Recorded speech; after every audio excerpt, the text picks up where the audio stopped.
Welcome, my beautiful, beautiful friend from the United States, Oh, Dr. and Gigi Tree. Thank you so much for being here for us to speak about something so special in our lives. That is the Waves and Chains, the Camino de Santiago.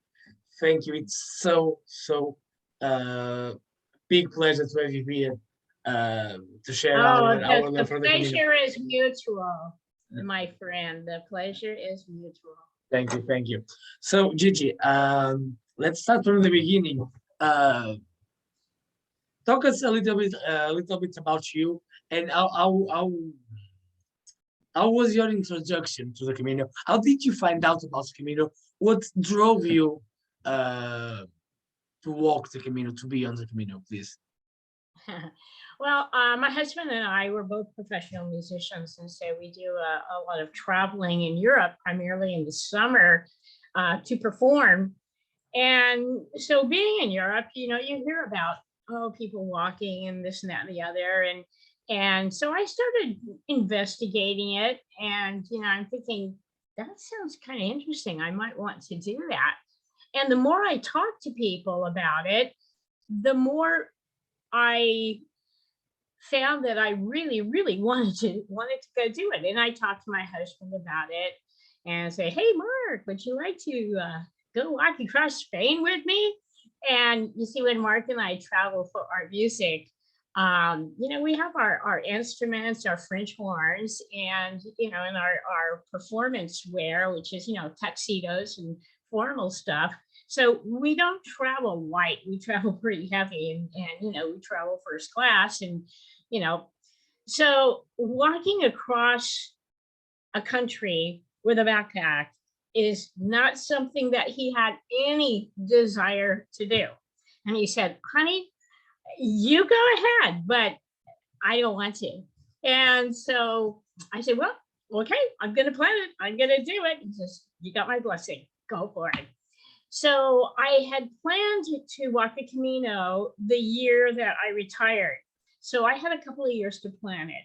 So I finally did retire. I spent 42 years in education, teaching orchestra and band music. And school ended on like a Friday. And the next Monday, I was landing in Paris. So I didn't waste any time getting on my Camino. And so yeah, that was the beginning of it. And it just, if you've walked a Camino, you know that you can't describe it. It's just so personal, so wonderful. It's You can so describe it. unique. You You can you describe can't it. you can't describe it. And you go up to a person, and when you find out that they have walked a Camino, you say, "Ah," and they go, "Ah," and you both just kind of smile because you know what it's all about. Yeah, yeah, you know, it's for most of the people that walk the Camino, it's I guess it's easier to say that it's one of the most life-changing adventures that we have, right? Yeah, And absolutely. I had the pleasure to walk several, and I'm still walking because I can't. Um, when the moment that you put your feet on the Camino, it's almost impossible to get out of the Camino. You know, I had the blessing of this is for the introduction of my next question.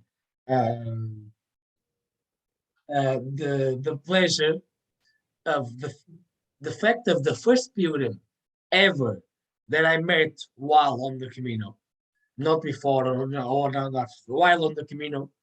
The first pilgrim that I met was a German guy. I can't remember his name. It was a long time ago, and but it was like this rough aspect with like long hair, long beard, beard, uh, rough clothes, But it was I found it in like this small cafe on the Portuguese Camino, and I started talking like a normal person, talking to him with my kind of bad English, um, and the thing that stick out to me the most about that 5 minute talk was the fact that he told me uh, that he was living on the Camino.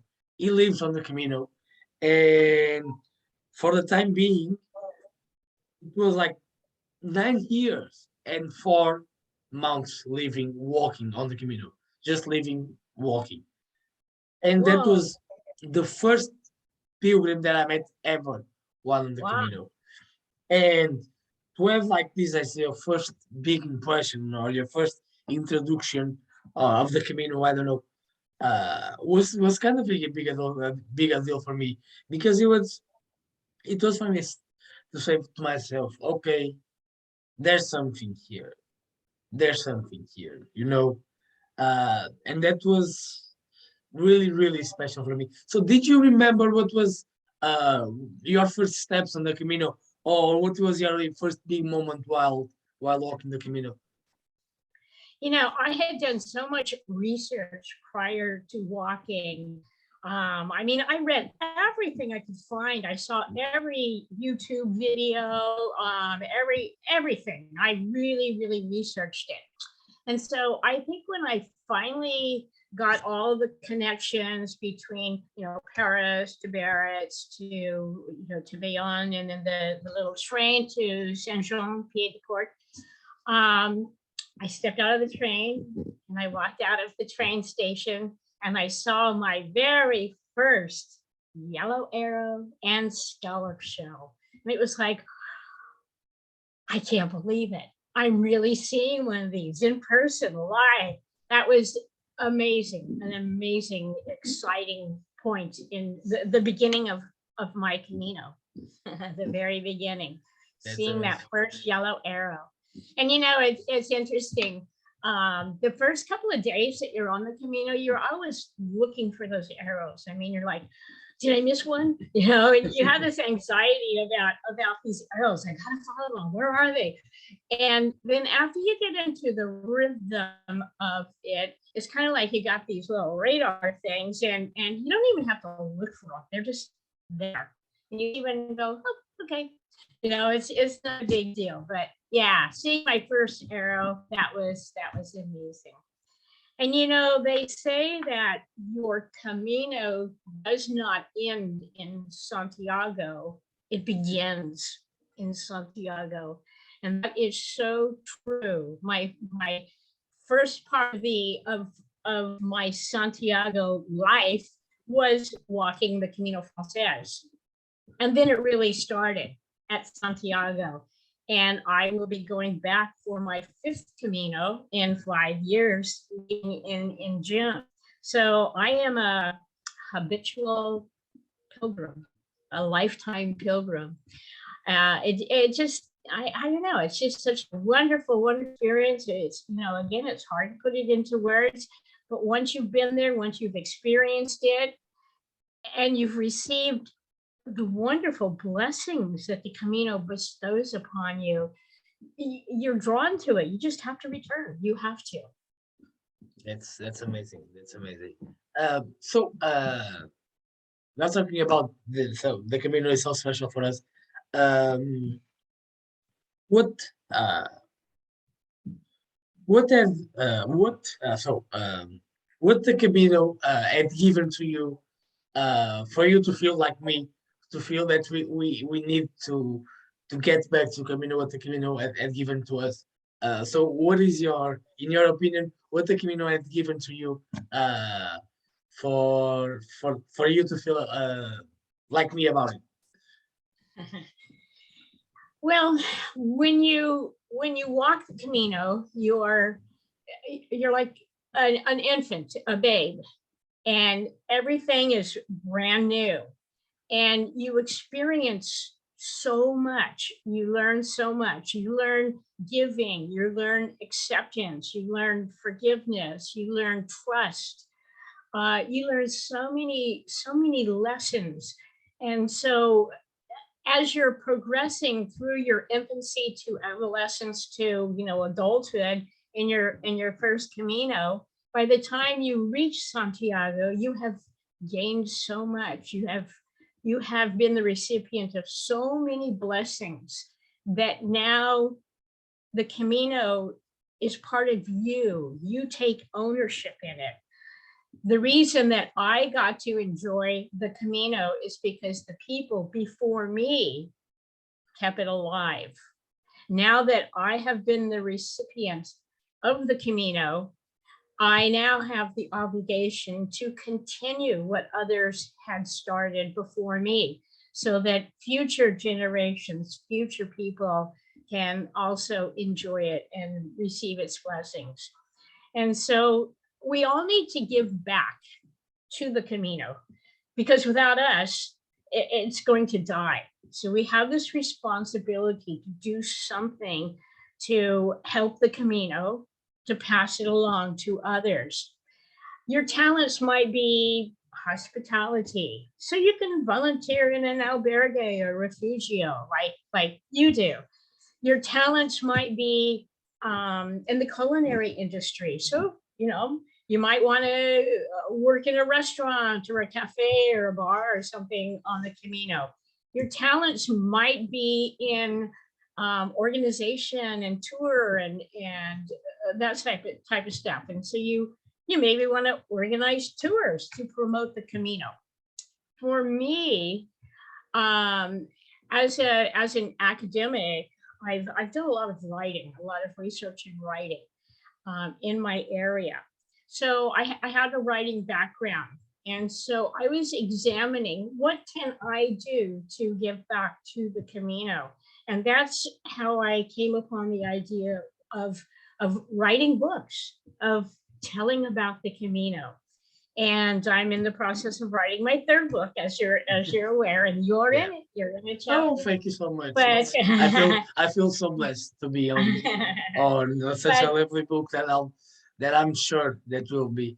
But before we talk about your books, let's go back to something for the Camino.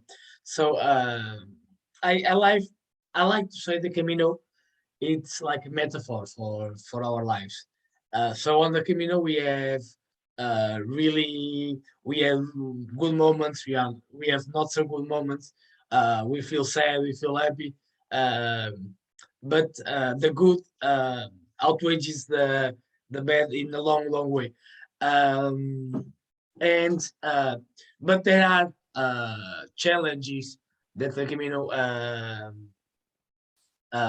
puts us in front of us, that we have to face it to be a good person. Can you tell me about the biggest challenge you faced on the Camino personally?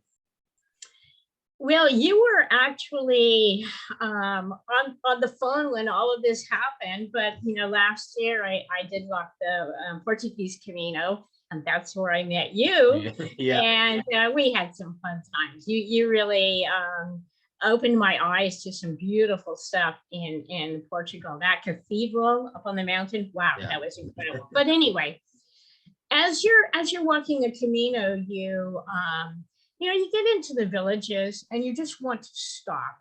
You don't, there's a museum you'd like to see, there's this you want to see, but you can't. You're tired. You've just walked 6 or 8 hours. It's time to get a shower, get some wine and some dinner, and go to bed so you can do it again the next day.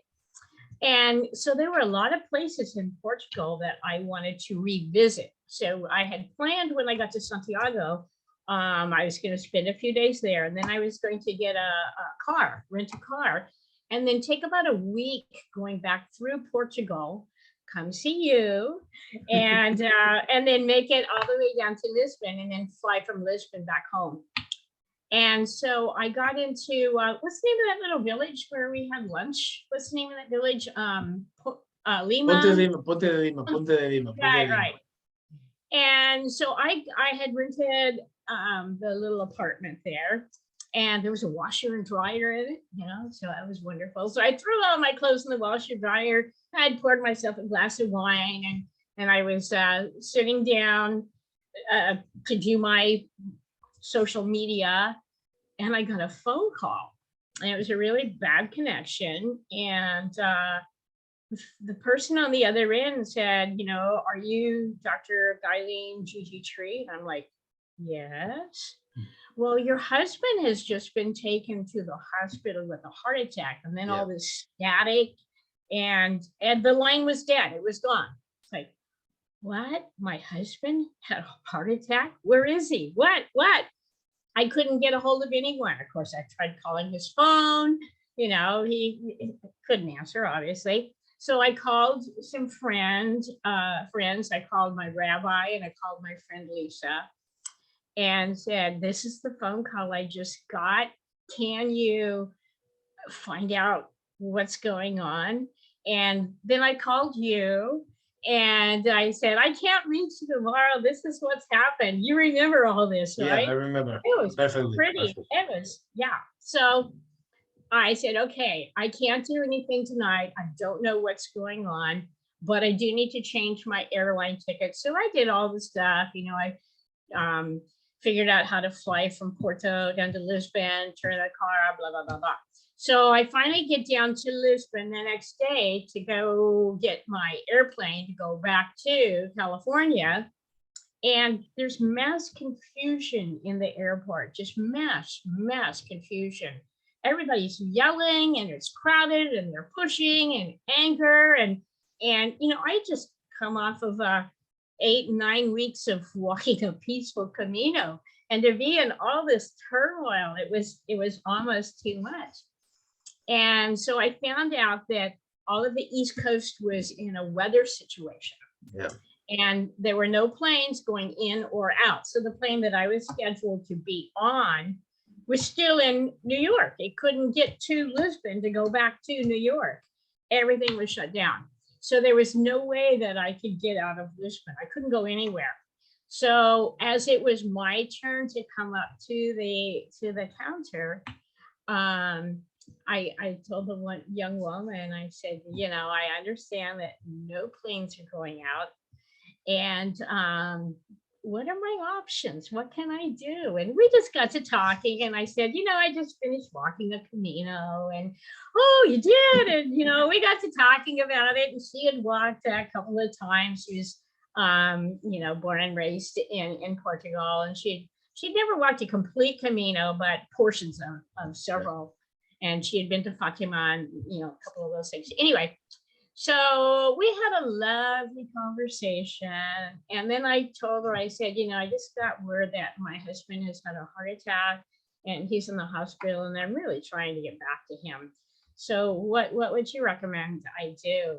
And she said, well, you need to check the monitor every hour, because we're updating it as often as we can whenever we get stuff. And I was flying first class, so I could take advantage of the first class lounge, which is very nice in the Lisbon airport. But anyway, she says, just go on up to the lounge and just check the monitor, and as soon as we can, we'll get you on the plane. So I went upstairs to the lounge, and I had a shower, and I had some dinner, and I had some wine, and I tried to they have little cubicles where you can, you know, get some rest. I tried to sleep a little bit, get up, look at the monitor, and, you know, pass the night away. Finally, morning came, and I was in the breakfast area, and a young man came up to me and said, Dr. Tree? I go, yes. He goes, we have a plane for you. And I'm like, oh, really? Wow, thank you. He says, no hurry, but finish your breakfast, and when you're done, come meet me outside in the lounge area, and I'll take you down to the counter and we'll get you checked in. And I was like, get the coffee down, get the, you know, okay, here we go. And I met him out in the hallway, and he took me through all the back hallways and, you know, the places where normal people don't go, and take me back down to a counter. And there was the woman that I had seen the previous day. And she says, you know, you're the only person that didn't yell at me yesterday. And I really enjoyed visiting with you. And I felt bad for your situation. So I've called in some favors with some friends with another Oh, airline, and we've got a plane for you. It leaves in 2 hours, but it goes to Chicago. And then from Chicago, you have to stay overnight. And then the next day, you can get on to Sacramento. And I'm like, oh, you dear angel, thank you so much. So here's all these thousands of people in the airport that, you know, are still frantic about trying to get out. And this wonderful woman has, you know, done a miracle for me. And I think it's because the peace that you get on walking a Camino, oh, it yeah. just carries over into your life. And I realized that there was nothing I could do. I couldn't get a plane. I couldn't fix my husband. I couldn't do anything. I just had to let the divine take care of it and trust that everything would be all right. And it was. That's amazing. That's I'm just chills everywhere. Uh, no, that's amazing. Thank you so much for sharing that. Uh, so Gigi, the Camino has given so much to us and to every pilgrim. That is almost impossible to get to know someone that just walked the Camino with time. Uh, of course, there are several motivations for us to walk. Um, but when like we said before, when you are in the Camino, it's almost impossible to get out of the Camino. Um, what is your motivation to keep walking? My first what? What is the motivation to keep walking? Oh, the motivation to keep walking. Yeah. Well, that's multifaceted. We need to support the Camino. And the best way to do it is by going there, by supporting the businesses who cater to the pilgrims. Okay, that's kind of a small part. The big motivation, I think, is what the Camino gives to me. I like to teasingly say it's like the Control Alt Delete of life. Yeah. You know, it kind of wipes everything out and lets you start again. And after spending, you know, 6, 8, 10 weeks walking a Camino, you're just so refreshed. It's just so it's so invigorating. It's just wonderful. I mean, wow, I don't know. I'm speechless. I don't really know. It's just hard to put into words, but it just gives you such peace of mind, such tranquility, such a good outlook on life in general that it's very motivating. It keeps you going. And you just need that recharge every now and then. Once you experience it, when you start to get into the non-Camino mode, you think, oh, I need to get back to a Camino. Yeah, that's beautiful. So you know, I had I had the pleasure of walking. My latest Camino was a few months ago. Was in December. And I arrived almost on New Year's Eve, and I had the pleasure to have the most wonderful New Year's Eve on Santiago. And that Camino was so hard for me. It was just 5 days walking, but I get so much rain. I had so much knee pain, and I suffered a lot. Oh, But um, I guess the fact that I was able to keep walking uh, and to keep pushing and to get over the adversities of the Camino as our lives. Uh, it is what drove me to keep walking more and more. Um, and of course, I have this beautiful relationship with Saint James. Of course, that is also so much important to me. Um, but I don't know. The Camino has given so much, and we just want him to give more, to give back more and more and more. And for you, one of the ways that you give back more He's writing the books. I know you are writing your third book now, but let's talk about it. Your second book. Tell us, please tell about this book, please. Yeah. So much, Well, so beautiful. Thank you so much. It is uh, really, really beautiful. Plan not to plan. Amazing. Thank you, please.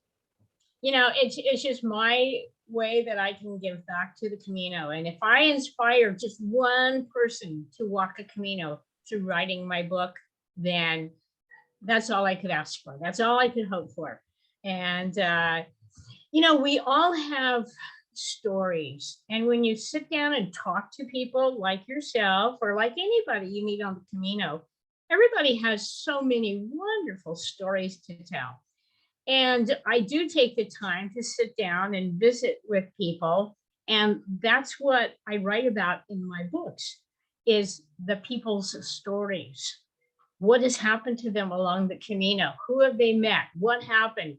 Good, bad, revealing, whatever.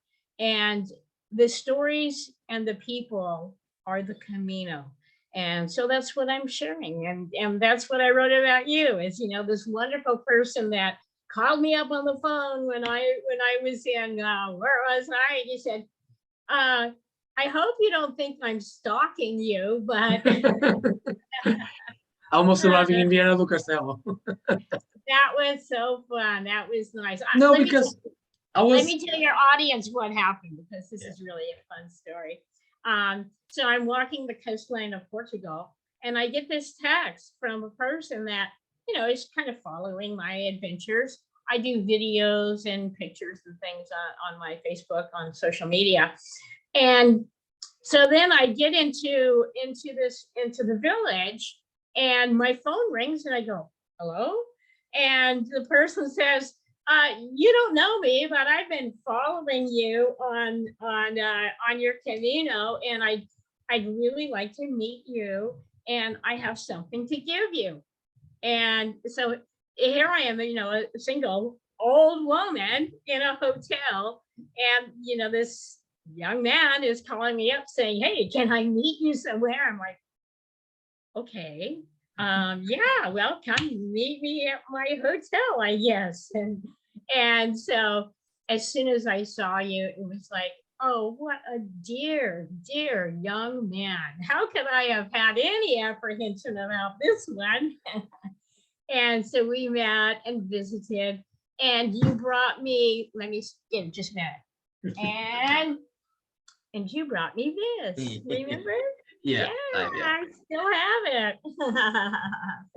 And oh, what a delight. What a delight it was meeting you. Yeah, that was very nice. And then we've remained friends all this time, and I'm going to see you in just a matter of weeks. Yeah, that's amazing. So Gigi, we are almost finishing here. But first, one last question, and then a small request. Okay. Okay. So the question is, if your Camino could be described with one word or one sentence, what word or what phrases will be, please? Joy. That's amazing. That's an easy one. Joy. What's up next for Dr. Gigi Tree?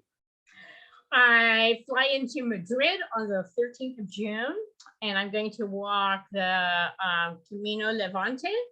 Then when I get up to the end of it, I'll do the Sonares, and then I'm going to zoom over to where you are, Braga area, and look at the visit. And then I'm going to go up to Oya, and I'll see our friend Tanya. And then I'm going to go on up to Santiago, and I'll see our friend up there, Lee Brennan, and he just moved there. And let's see, and I'll go to my friend Shanta up at her restaurant. You remember her? Yeah, I know. Yeah. I know the restaurant. I don't know her, but I know what the restaurant is. I just have so many friends all over the place now that everybody's going, oh, we got to meet here. Oh, we got, so yeah. I'm gonna be probably about 10 weeks this time. Just walking. So I'm gonna do a couple of them. after I get done with Santiago, and of course I always go to Muxia and Festera, but I'm really thinking about doing either the Primitivo or the Invierno. I'm crazy about them both. So yeah. Yeah. More about the Primitivo, because the Primitivo, it's my Camino. I It's- just want to get back and go back every single time. But yeah, Okay. the Invierno is also beautiful. I don't know. I'm crazy about them, about those Caminos. Yeah. Well, you know, it's interesting. It's interesting. You say I'm going to go walk a Camino, but you don't just go walk one. You do several of them. Yeah. So Gigi, for finishing in a beautiful way, I just want to ask you to give a message to the people that will watch, that will listen to this video, a message from the Camino to the Camino, please.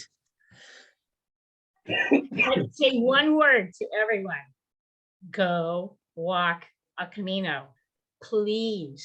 It will change your life. That's amazing. That's really, really, really amazing. Gigi was